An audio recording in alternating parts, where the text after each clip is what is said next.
Good morning, student. Yesterday,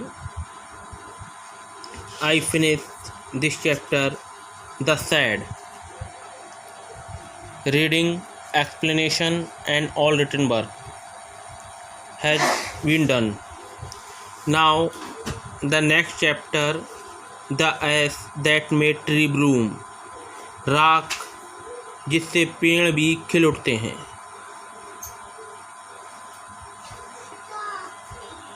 The first step of the reading of the chapter, so I read this chapter. Let's start. This is a story about an honest and hard-working old couple and their pet dog. The neighbors are troublesome and the dog dies in a sad death. The spirit of the dog gives solace and support to his master in unexpected ways. Now the lesson starts. In the good old days of the Demos, there lived an old couple whose only pet was a little dog.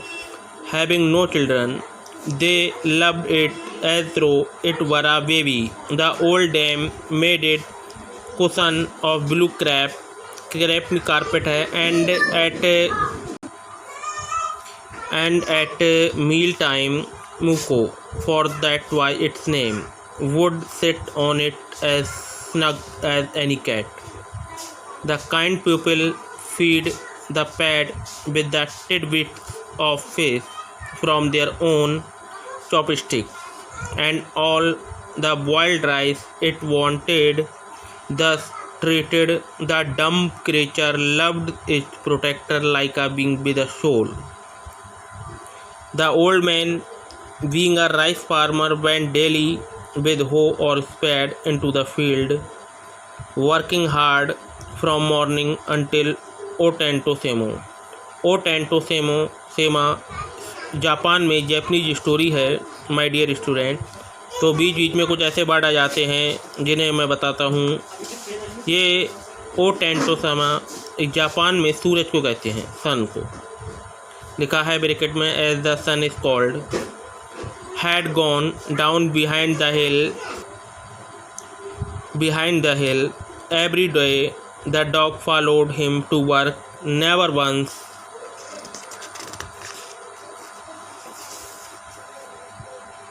harming the white heron that walked in the footsteps of the old man to pick up the worms.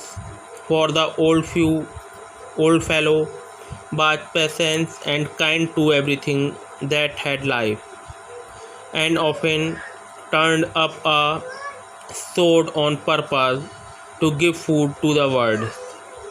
One day the dog came running to him, putting his paw against his legs and motioning with his head to some spot behind.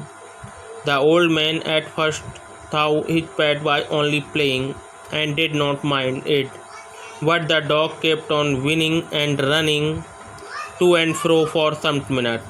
Then the old man followed the dog a few yards to a place where the animal began to lively scratching, thinking it was possible a worried bone or bit of fish. The old man struck his hoe in the earth when lo, a pile of gold gleamed before him. Thus, in an hour, the old couple were made rich. The good soul bought a piece of land, made a feast for their friend, and gave plentifully to their poor neighbors. As for the dog, they petted him till they nearby smothered him with kindness. Now, in the same village, there lived a wicked old man and his wife, not a bit sensitive and kind, who had always kicked and scolded all dogs. Whenever any passed their house, hearing of their neighbor's good luck, they coaxed the dog. Coaxed means होता है persuaded. राजी करना, the dog into their garden and set before him bits of fish and other dainties, hoping he would find treasure for them. But the dog, being afraid of the cruel pair, would neither eat nor move. Then they dragged him out of doors, taking a spade and hoe with them. No sooner had the dog got near a pine tree growing in the garden than he began to paw and scratch the ground as if a mighty treasure lay beneath. "Quick, wife, hand me the spade and hoe," cried the greedy old fool as he danced with joy. Then the covetous old fellow with the spade and the old crone with a hoe began to die, what there was nothing but a dead kitten, the smell of which made them drop their rude tools and shut their nose. Furious at the dog, the old man kicked and beat him to death, and the old woman finished the work by nearby chopping off his head with the sharp hoe. They then flung him into the hole and heaped in the earth over his carcass. Carcass कहते हैं dead body को. The owner of the dog heard of the death of his pet and mourned for him as if he had been his own child. Went at night under the pine tree. He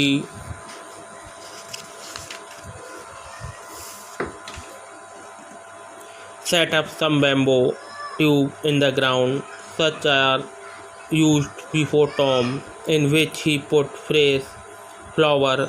Then he laid a cup of water and a tray of food on the grave and worried several costly sticks of incense.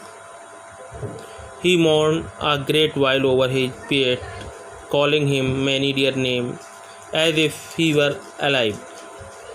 That night the spirit of the dog appeared to him in a dream and said, "Cut down the pine tree over my grave and make from it mortar for your rice pasty and meal for your bean sauce." And so the old man chopped down the tree and cut out of the middle of the trunk a section about 2 feet long. With great labor, party by fire, party by the chisel, he scraped out a hollow place as big as a small ball. He then made a long handled hammer of wood, such as is used for pounding rice. When New Year's time drew near, he wished to make some rice pasty. When the rice was all boiled, Granny put it into mortar.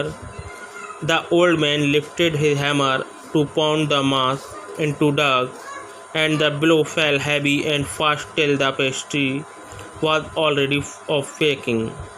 Suddenly the whole mass turned into a heap of gold coin. When the old woman took the handmill and filling it with beans, began to grind, the gold dropped like rain. Meanwhile, the envious neighbor peeped in at the window when the boiled beans were being ground. "Goody me!" cried the old hag as she saw each dripping of sauce turning into yellow gold, until in a few minutes the tub under the mill was full of shining mass of gold. So the old couple were rich again. The next day the stingy and wicked neighbor came and borrowed the mortar and magic mill. They filled one with boiled rice and the other with beans. Then the old man began to pound and the woman to grind. But at the first blow and turn, the pasty and sauce turned into a foul mass of worms. Still more angry at this time, they chopped the mill into pieces to use firewood.